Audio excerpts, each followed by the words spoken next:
1942, a secret facility hidden in the English countryside. British engineers stood around a workbench covered in lumps of coal. Except, these were not lumps of coal. They were bombs. Weapons designed to look so perfectly ordinary that German soldiers would shovel them directly into locomotive fireboxes without a second thought. The moment that fake coal hit the flames, it would detonate, rupturing the pressurized boiler and transforming an entire train into twisted metal. No evidence. No warning. Just another mysterious explosion that German investigators would chalk up to equipment failure. This was SOE, explosive coal. And it would turn Germany's own fuel supply into a weapon against them. To understand why British intelligence needed fake explosive coal, you have to understand how completely Nazi Germany depended on railways. By 1941, German forces had conquered most of Europe. They controlled territory stretching from the French Atlantic coast to the gates of Moscow, and they moved almost everything by train. Troops, tanks, ammunition, food, fuel. The Deutsche Reichsbahn and captured railway networks were the arteries keeping the German war machine alive. Road transport consumed precious fuel that Germany could not spare. Railways consumed coal, and coal was everywhere. This dependency created a vulnerability. Destroy enough locomotives and you cripple German logistics. But locomotives were tough targets. Track could be repaired in 24 hours. Bridges were heavily guarded, and conventional sabotage required resistance fighters to get close to railway infrastructure, plant explosives, and escape before German patrols discovered them. Many died trying. The British needed something different. Something that required no technical expertise from resistance networks. Something that could be planted by anyone with access to a coal pile. Something that would destroy locomotives from the inside. The solution came from SOE research stations hidden across Hertfordshire. Station 12 at Aston House near Stevenage served as the primary production facility. It had been relocated there from Bletchley Park in November 1940, after explosives testing disturbed the codebreakers working next door. Under Colonel Leslie Wood, Station 12 became SOE's main weapons factory. During the war, it produced 12 million time pencil detonators and over 38,000 limpet mines. But among its most ingenious products were explosive devices disguised as ordinary lumps of coal. The technical challenge was deceptively complex. The device needed to look exactly like real coal. It needed to survive being thrown onto coal piles, shoveled into tenders, and handled by workers without detonating prematurely. But it also needed to explode reliably when it entered a firebox.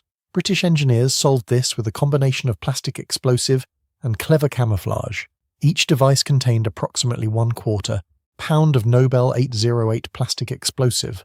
This was a green plasticine-like substance with a faint almond odor, developed by Nobel Chemicals Limited specifically for sabotage operations.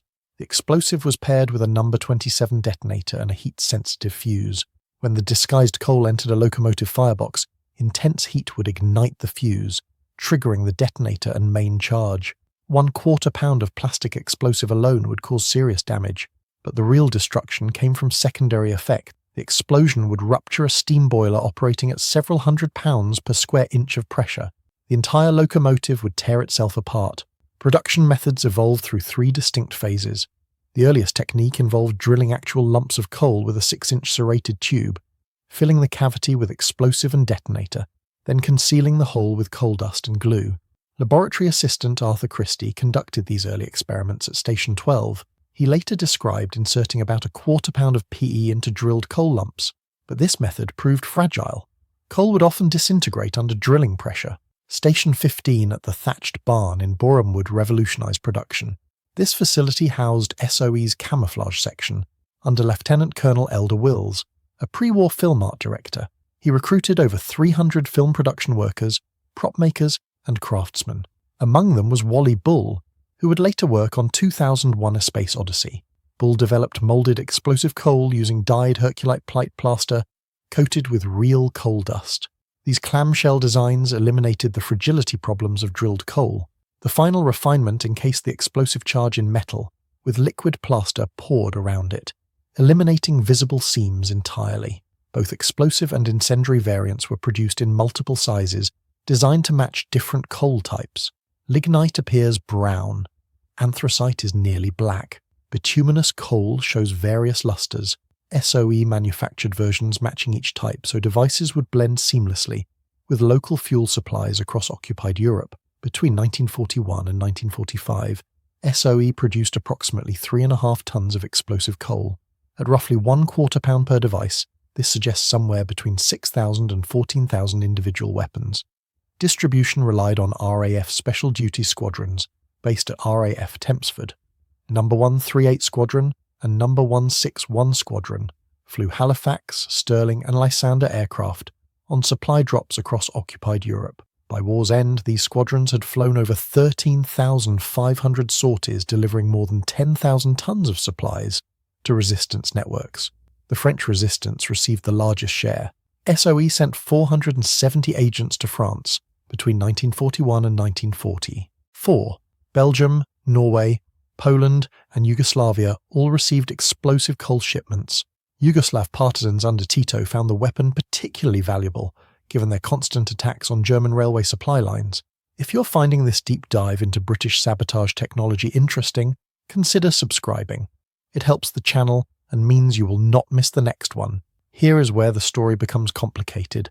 Despite 3.5 tons produced and distributed across occupied Europe, documented records of specific explosive coal attacks remain remarkably sparse.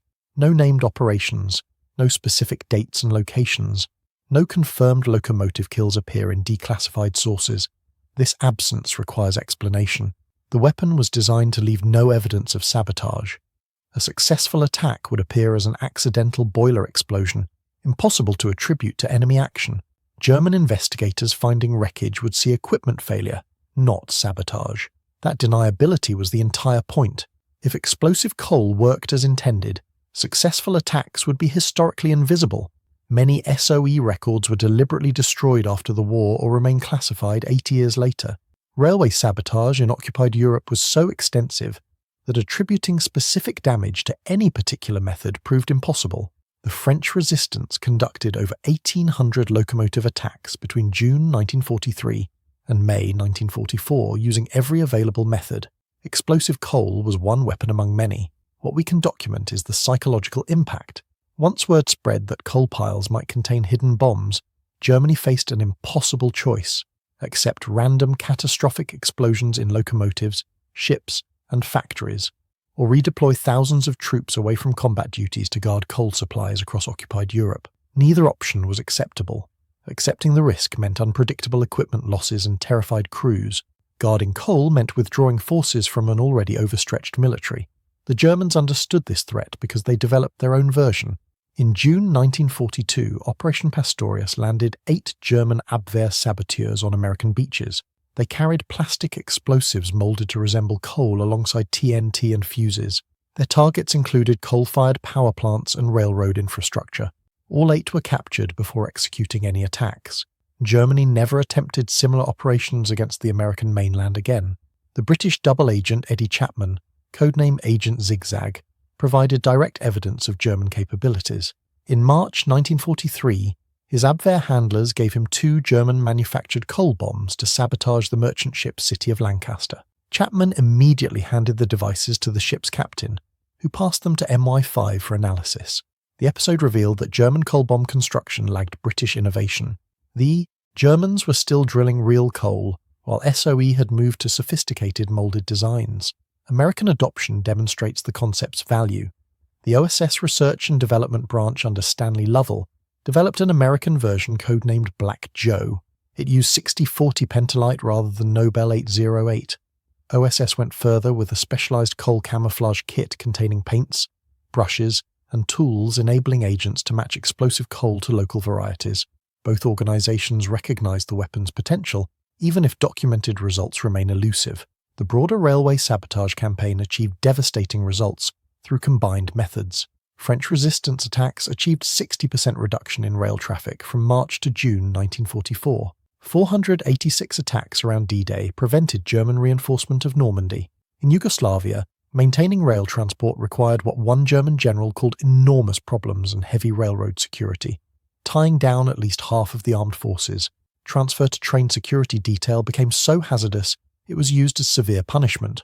Whether explosive coal contributed significantly to these numbers matters less than whether it contributed to the climate of fear and resource strain that characterized German occupation. Contemporary documents emphasize that destroying locomotives specifically inflicted disproportionate damage compared to cutting track. Track could be repaired in days. Locomotives required months of factory work to replace.